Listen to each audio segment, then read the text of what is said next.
And he got close to the fence because he said the next time he saw that eagle, he was about to leave the chicken yard. So he tried once to soar and he couldn't. And the chickens are looking at him, what are you doing? Where are you trying to go? You belong here. But something in him said I was born to be brilliant. I was born to fly.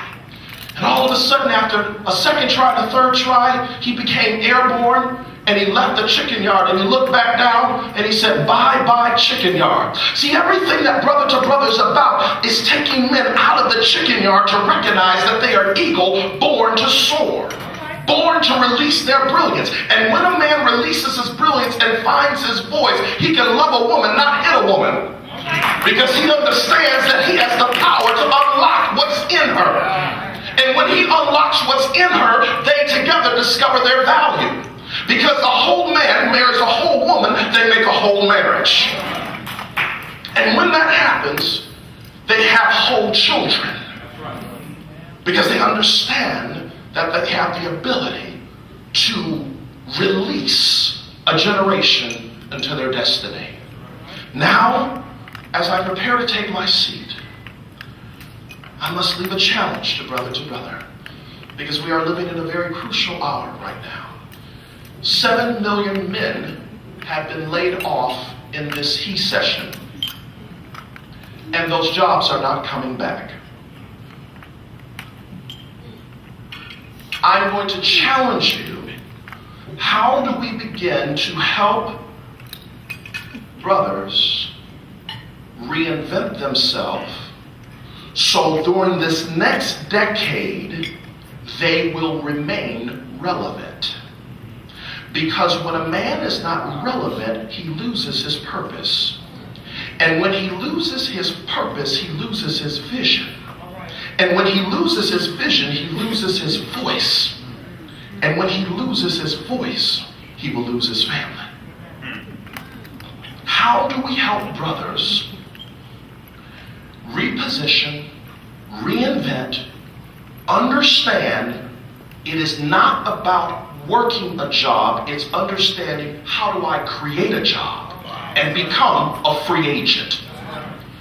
I say to you, brothers, those of you who work for any company, I travel around the world. I work with a number of different companies, and I want you to see yourself as an intrapreneur.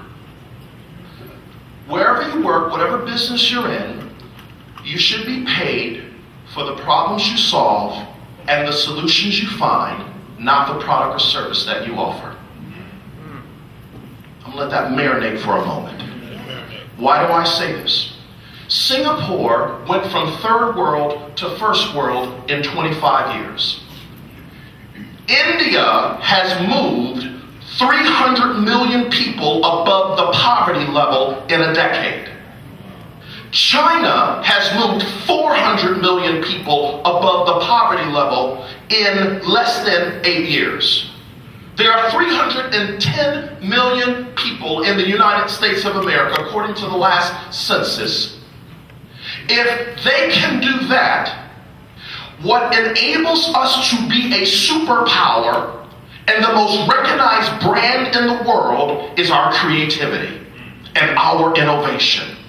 So what we need now are men and women who understand how to take their brilliant potential, their brilliant insight, their brilliant genius, and create a job.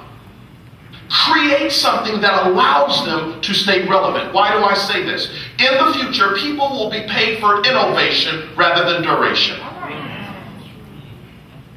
When I understand that, I realize that I must be productive with my time. So brother to brother, my challenge to you, we must begin to raise up men who, if they're going to go and show up at a meeting, they show up 15 minutes early. Because there's always a meeting before the meeting. Yes. I'm telling you what I know. I ain't telling you what I read, I'm telling you what I know.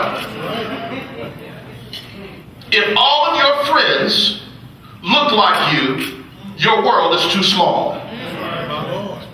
You need to to learn a second language, and you need to be intentional within the next decade that you will go to Dubai, you will go to China, you will go to Singapore, you will go to Paris, you will go to London, and step out of your zip code and see what is happening around the world, so that you might come back and be able to speak from a global perspective.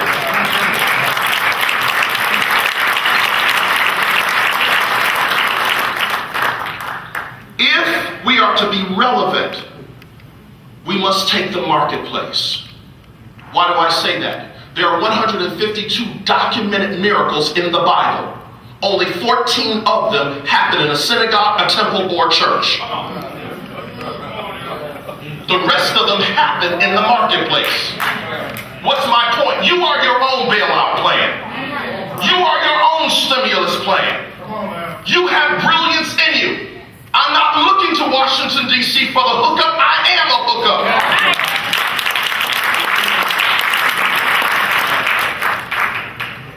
Let me just read something to you.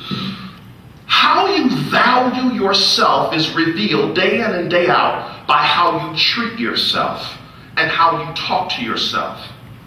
And other people will treat you the same way you treat yourself.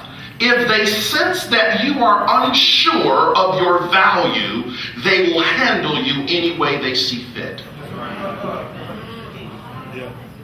When you understand your brilliance, you recognize your worth and your value. Your value increases as your mind increases. And when your mind increases, your vision expands, and you begin to live from the inside out.